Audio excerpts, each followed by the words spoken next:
ተቆራርጧል። አይሰማም? አባቴ ሙቶ ነበር። ይሰማል?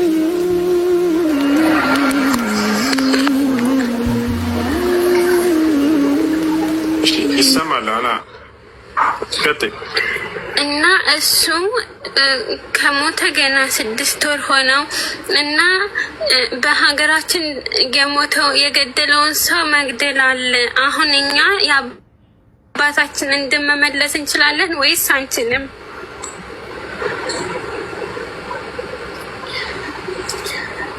እሺ ሚያት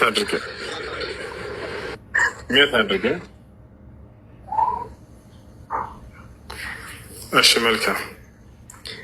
በመጀመሪያ አባትሽን አላህ ይዘንለት፣ አላህ ከቀብር ቅጣት ይጠብቀው፣ ጀነተል ፊርደውስን ይወፍቀው። በመቀጠል የገደለ ይገደል የሚለው ህግ በኢስላም አለ። ነገር ግን አውቆ የገደለና በስህተት የገደለ በሚል ለሁለት ይከፈላሉ። አውቆ የገደለ ሰውና በስህተት የገደለ ሰው በአንድ ፍርድ አይደለም የሚታየው። አውቆ የገደለ ሰው ነው የገደለ ይገደል የሚለው ህግ የሚፈጸምበት። በስህተት የገደለ ሰው ግን የገደለ ይገደል የሚለው በእርሱ ላይ አይሰራም። ነገር ግን ካሳ ነው በሱ ላይ ያለበት። ለምሳሌ በስህተት የገደለ ሰው ማለት መኪና እየነዳ ያለ ሰው የገባበት ሳያስበው ገደለው። ሰው የገደለ ይገደል ተብሏልና ይገደላል አይባልም፣ በስህተት ነው እና አውቆ አይደለምና። ነገር ግን መኪናውን ይዘው ሰውየው አውቆ ሆን ብሎ እሱን ለመግደል ብሎ አስቦበትና አቅዶበት ሂዶ መጥቶ ቢገድለው ይሄ ነው የገደለ ይገደል የሚባለው። አላህ ስብሐነሁ ወተዓላ በሱረቱ ኒሳ ላይ ይህን ሲናገር ወማ ካነ ሊሙእሚኒን አን የቅትለ ሙእሚናን ኢላ ኸጠአ አለ። አንድ አማኝ ሌላውን አማኝ በስህተት ካልሆነ በስተቀር ሊገድለው አይገባም አለ። ወመን ቀተለ ሙእሚናን ኸጠአ ፈተሕሪሩ ረቀበቲን ወዲየቱን ሙሰለመቱን ኢላ አህሊሂ ኢላ ይሰደቁ አለ። አንድን ሰው በስህተት የገደለ ሰው ይገደል አይደለም ያለው፣ ፈዲየቱን ሙሰለመቱን ኢላ አህሊሂ ወደ ቤተሰቦቹ የምትሰጥ የሆነችን ካሳ ወይንም ጉማ ይስጣል አላህ። ያ ካሳ ምንድን ነው? 100 ግመል ነው። ነቢያችን ሰለላሁ ዐለይሂ ወሰለም ሐዲስ ላይ ሰው የገደለ ሰው 100 ግመል እንደሆነ ተናግረዋልና። ግን ቤተሰቦች ይቅር ካሉ ይሄንን በቃ ይቅር ይባላል። አይ እንቀበላለን ካሉ እንፈልጋለን ካሉ ያ ይሰጣቸው ነው። እሺ ይህን ከተረዳን አውቆ የገደለ እስከሆነ አውቆ የገደለ ከሆነ የገደለ ይገደል የሚለው ህግ ይፈጸምበታል። ቤተሰቦች አሁንም አይ እንዲገደል አንፈልግም፣ አውቆ ነው የገደለው። ግን የገደለው ሰው ደግሞ ለቆ ሂዷል። እዛ እሱ ማለት ነው የአባቴን የገደለው ልጅ ለቆ ሂዷል። ያሉት ቤተሰቦቹ ናቸው። ደግሞ በቤተሰቦቹ መመለስ ይቻላል ወይስ አይቻልም? አይቻልም። በቤተሰቦቹ መመለስ አይቻልም። አደራ ይሄን ነገር ተጠንቀቁ። ያ የገደለው አካል ላይ እንጂ ፍርድ ያለበት ሌሎቹ ንጹሐን የሆኑ ቤተሰቦቹ ላይ በፍጹም በእነሱ ላይ መበቀል አይቻልም።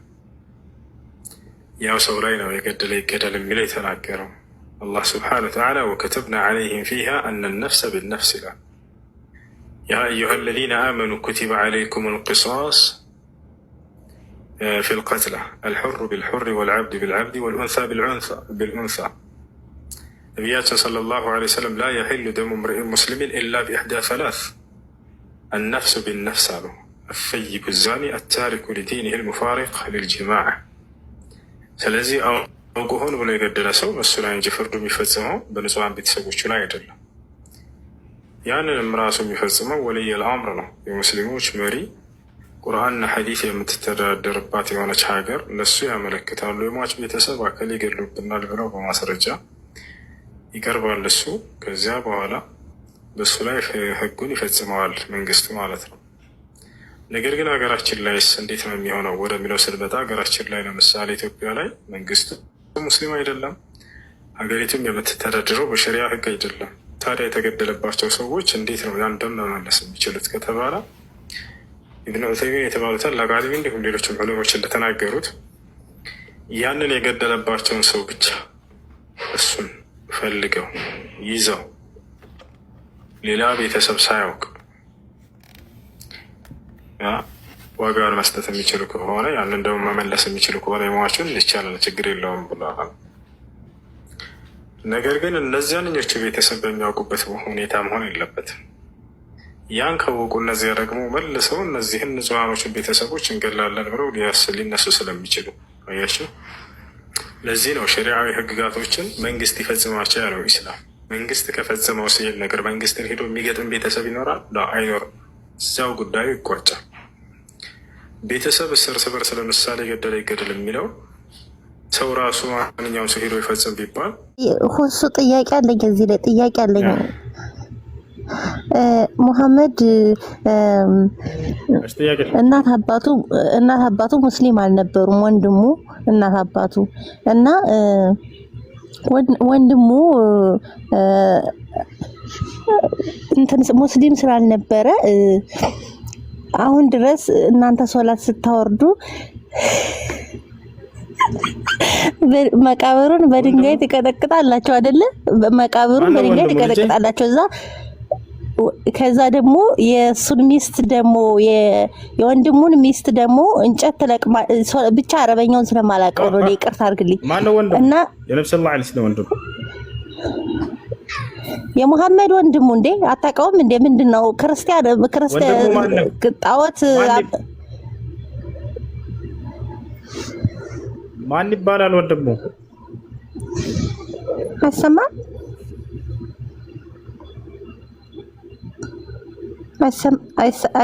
የላቸው የሰማችሁት ነገር ካለ በስነ ስርዓት ጠይቁ። እሺ ወንድም የላቸውም ማስለ ከመሰረተ ነብዩ ሰለላሁ ዐለይሂ ወሰለም ወንድም የላቸው እንዳለ ቁርአን ላይ ያለ ደስ ጀመር ቁርአን ላይ ያለ